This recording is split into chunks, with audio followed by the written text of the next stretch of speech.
After weeks of setbacks and delays to a $95 billion wartime aid package for Ukraine, Israel and other American allies early on Tuesday morning, sending the bill to the Republican-controlled House where its fate is uncertain. In a pre-dawn vote, the Senate passed the measure 70-29, easily clearing the 60-vote threshold needed to pass most legislation in the chamber.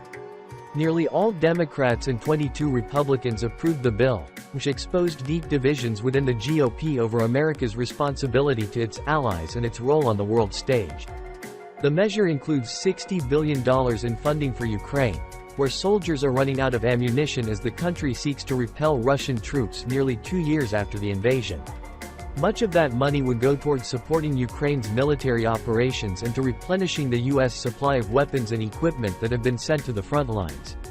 Another $14 billion would go to support Israel and U.S. military operations in the region.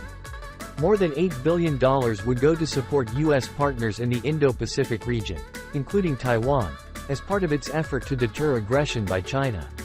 It also allots nearly $10 billion for humanitarian efforts in Ukraine, Israel and Gaza, where nearly a quarter of residents are starving and large swaths of the territory have been ravaged. Joe Biden has urged Congress for months to rush aid to Ukraine, where military leaders have warned that their soldiers are running out of ammunition as they battle Russia on the front lines nearly 2 years after the invasion. We cannot afford to wait any longer. The costs of inaction are rising every day, especially in Ukraine, Biden said in a statement, applauding the bipartisan coalition of senators who approved the bill. It is time for the House to take action and send this bipartisan legislation to my desk immediately so that I can sign it into law.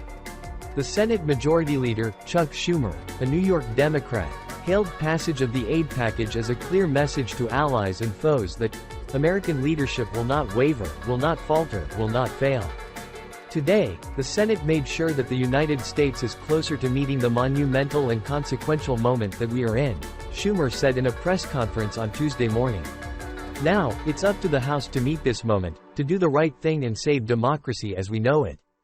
But hours earlier Mike Johnson, the Republican House Speaker, had in effect rejected the aid package because it lacked border enforcement provisions, saying it was silent on the most pressing issue facing our country.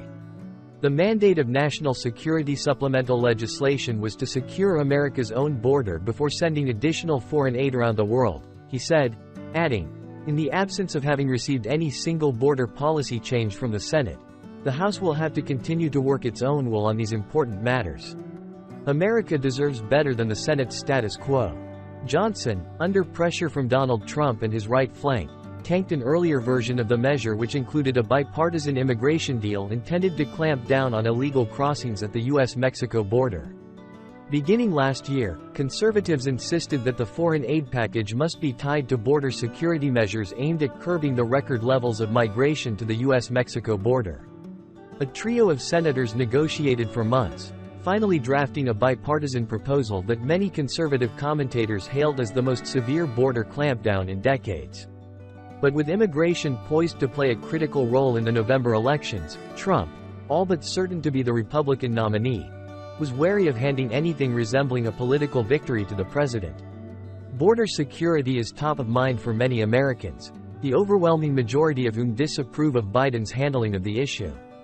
Trump lashed out against the border deal, and his allies on Capitol Hill lined up against it, sealing its fate as the latest casualty in a long line of failed attempts by Congress to overhaul the nation's beleaguered immigration system.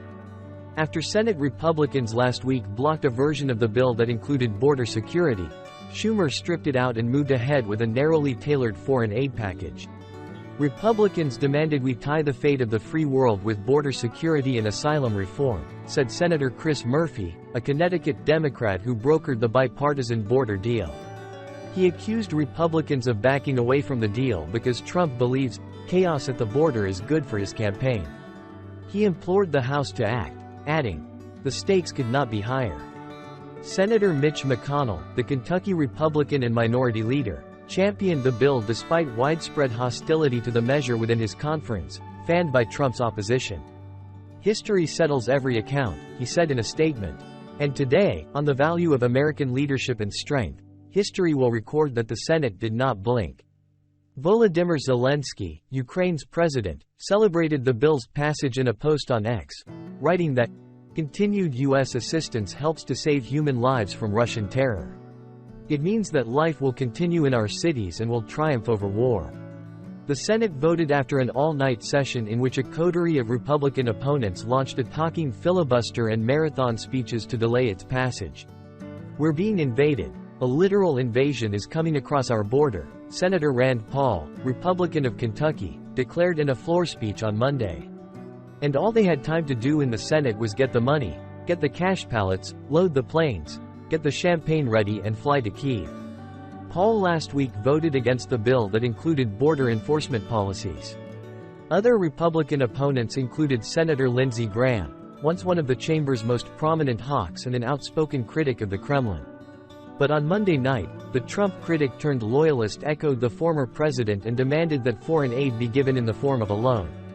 In a statement, he reiterated his support for Ukraine, but said he hoped the House would turn the aid package into a loan instead of a grant. "Until that day comes, I will be voting no," he wrote.